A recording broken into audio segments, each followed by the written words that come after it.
Okay, the third type of transformation is called a rotation. Okay, so a rotation is turning an object. Okay, when you turn an object, you will have the same size and shape as the original. Okay, we will look at clockwise rotations, which means to the right, like the way that the clock turns. Counterclockwise rotations is moved to the left, turn to the left. Okay, and we're all going to focus on just rotating about the origin. That just means it's like you're putting your pencil down on the origin and you're turning your paper from there. Okay, for every rotation of 90 degrees, you make a quarter turn. And I'll show you at least an image of that here that may help you see that. And the way I'm going to recommend you do these, guys, is to just sketch the pre-image on a piece of scrap paper. And I have some graphs you can use too. And then turn that scrap paper, okay, the right way, okay, the right direction, and then copy what you see on the scrap paper. Okay, but there's also rules to this. I've had students that actually prefer the rules than to try to turn the piece of paper. Okay, these are the rules for a rotation of 90 clockwise. What this is telling you in this rule is that this x coordinate changes, because you see an x and then you see the opposite of x. But not only is that x coordinate changing, see how the y and x aren't in the same spot? Okay, we swapped them.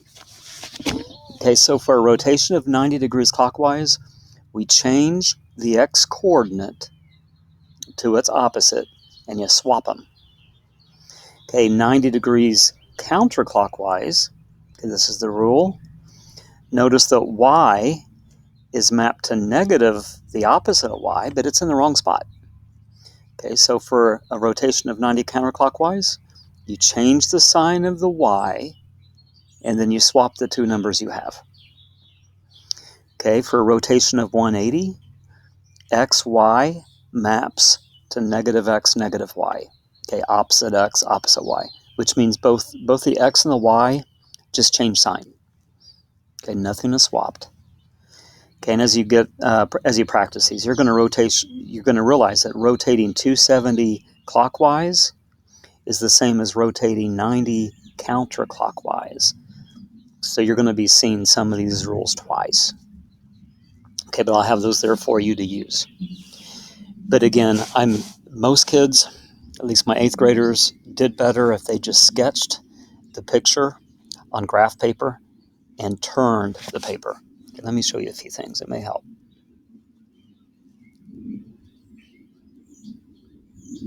Okay, now this website doesn't show rotating clockwise, darn it, okay, but it shows counterclockwise. So if I had a point 1, 2, and I wanted to turn it 90 degrees clockwise, think about putting your pencil on point 0, 0, and look at this. And then the paper's turned 1/4 turn. Okay, that's a 90 degrees counterclockwise turn. If I start at point 1, 2, and I turn it 180 counterclockwise, see, that's 2/4 turns. Okay, 270. Okay, I'm going to turn that 3/4 turns. Each 90 degrees is a quarter turn. Okay, I'm going to the left. I'm going counterclockwise. And if I rotate 360 degrees counterclockwise, okay, it's going to go a quarter turn 4 times. Okay, so you'll see that it gets back at the same spot. Okay, and I'll show you this. Another way to think about it is, let's say you had an entire shape.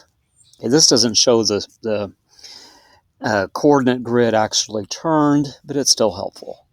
Let's say I had triangle ABC and I rotated it 90 counterclockwise again.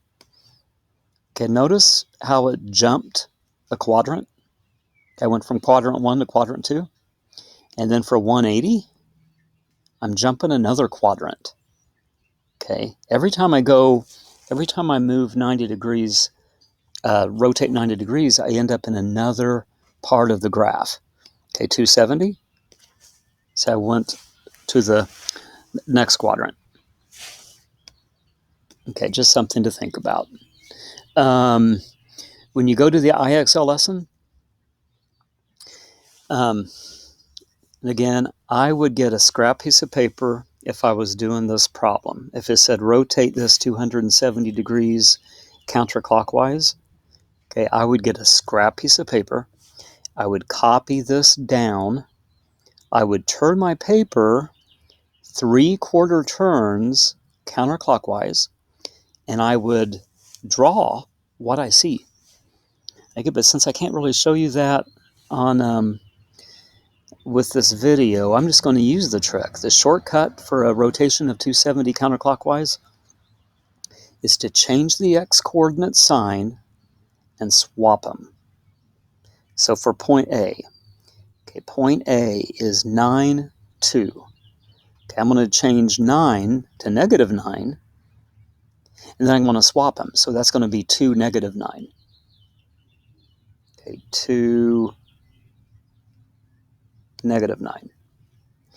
Okay, point B, to find B prime, okay, this is point, let's see, 9, 4.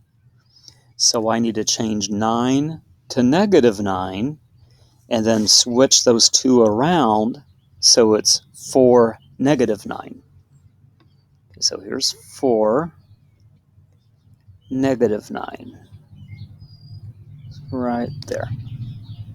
Okay, point C. My original point C is 6, 4. Okay, so I need to change the sign of my x-coordinate, which is 6. So that'd be -6. And then I need to switch those two around so it becomes 4, -6. Okay, so right there. Okay, so that's a rotation of 270 counterclockwise. Okay, I really don't need to show you the next lesson because it's exactly that. It's giving you the coordinates, and then it's asking you to use the shortcut like the one we just used.